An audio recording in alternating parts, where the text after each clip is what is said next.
Hey guys, MCU Collector here with the final video before the Build-A-Figure. Here we have the Hasbro Marvel Legends series Monster Venom Build-A-Figure Wave Typhoid Mary. Awesome. So here in the packaging we have that new white box for the Venom Wave. Here in the front you have the Typhoid Mary logo because she is not a character that's associated with Venom. She's actually more associated with Spider-Man, Daredevil, I would say. Maybe some other ones, and I do believe she is a mutant, but I don't know if she has any ties to the X-Men or anything like that. And I got figures falling all over the place here. But Typhoid Mary, I'm not real familiar. I looked up a little bit on her. It's not a character that I'm familiar with at all, or even that I have any kind of interest in, but here, you know, to complete the Build-A-Figure for the Monster Venom, we got to have Typhoid Mary. So, really cool artwork on the side. You see here, we see her with her red hair, and you can see her face half white and then half the skin tone. So, pretty awesome looking. In the back, we have the product shot of the figure holding the sword. The bio reads, one of Mary Walker's 3 distinct identities, Typhoid Mary is a brutal combatant with the disturbing ability to set things on fire with her mind. Crazy. And she is crazy, apparently, from what I've read. Here we have the Monster Venom Build-A-Figure and all the figures from the wave. We've already seen Venom, Carnage, Poison, Spider-Ham, Scream. Now it's Typhoid Mary's turn. So really cool. Let's open it up and take a look. I think there's a lot of new pieces to this. I won't have any information as far as the bio or anything further than that, but we'll take a look at how the figure looks and just kind of go from there. All right, guys, here is Typhoid Mary out of the package. Solid figure, good looking figure. It's not anything that I needed or wanted or anything like that, but for what it is, for the figure in the wave to get the final Monster Venom Build-A-Figure wave, it is a solid figure. And I always like it when we can get more characters. So the more characters, the better. So here is the final piece for the Monster Venom Build-A-Figure. We have the left leg. Looking awesome. Again, a lot of sculpt work. The purple is awesome. Just look at that shine on the purple. Look at how awesome that is.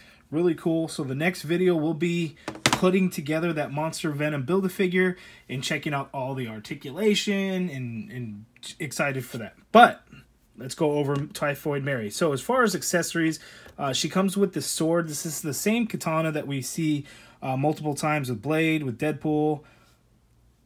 Not sure what was going on there. So it's the same sword, just a brown handle, silver for the blade, but we get this nice flame effect that goes on there. So if she can set things fire with her mind, I guess that's kind of a great weapon to have, set the sword on fire that you're using and use it to fight. That's pretty awesome. But this flame effect piece could slide on and off. So you got your regular sword, and then you got the flame effect that goes right on there, and you could just slide it right on. Like so. Pretty cool. I like that. As far as the figure, I think we have a lot of new sculpted pieces on here. I think the torso piece, the arms are going to be brand new. The legs are the same female legs that we see with the majority of the female figures, not like the Moonstone body mold with like Scream, but same with like Elektra and Dagger that we had seen.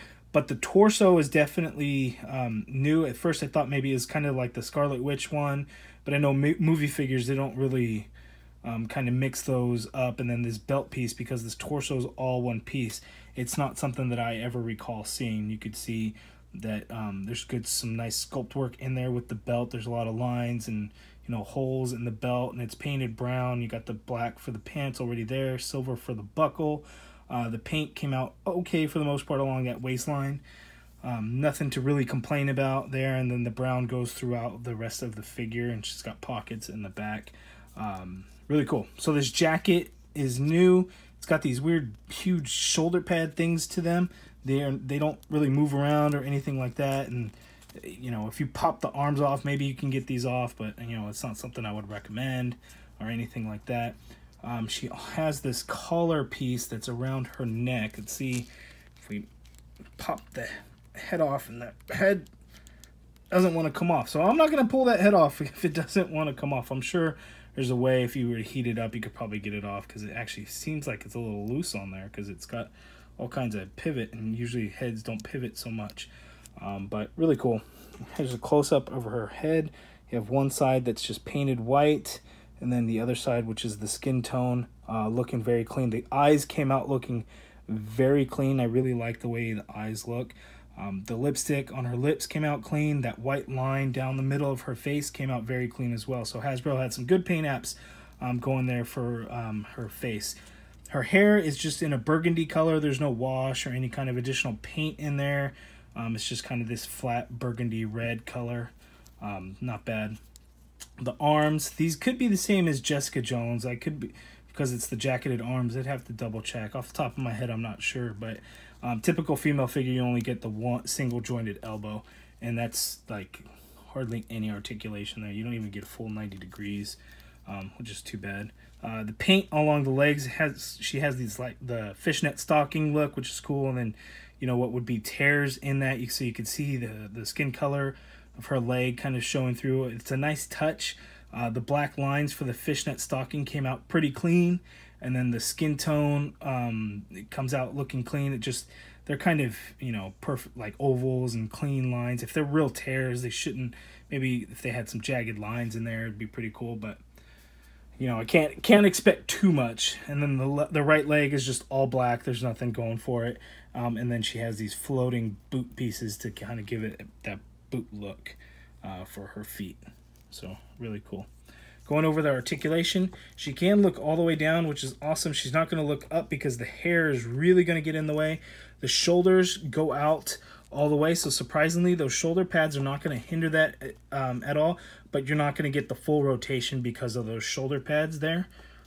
That's just not going to happen. You can see the elbows hardly bend because that's a fully bent elbow, which is like hardly anything. Wrists swivel and they do hinge. She has the diaphragm joint, but not a whole lot of motion in it. Going forward, no, not really. Going back a little bit. Legs go out that far apart. Upper thigh cut, double jointed knee. Boot doesn't really, the foot doesn't really hinge up, but hinges all the way down, and you do get ankle pivot. So there it is. It's a good looking figure. It's definitely a solid figure. I don't have any issues with it. You know, just don't know the character. And I believe, I'm not sure which year, but I know that she was one of the finalists for the fan choice at Comic-Con.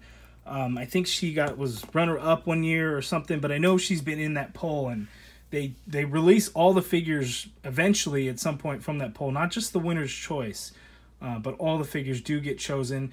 This was I believe this was the final reveal for this wave, as people were speculating on what costume design she was going to have. And I think she has some pretty risque costume choices in the comics that, you know, they just weren't going to do into action figure form and into toy form. But this is the one that we have. It's, again, solid figure. If you guys have anything, if there's anything real interesting about her character that I just need to know, let me know down in the comments below for you guys who already know and familiar with her. But otherwise, here is Typhoid Mary. Any questions, comments, let me know down in the comments below. Hit that thumbs up if you liked the video. Subscribe if you haven't already done so. And thank you for watching.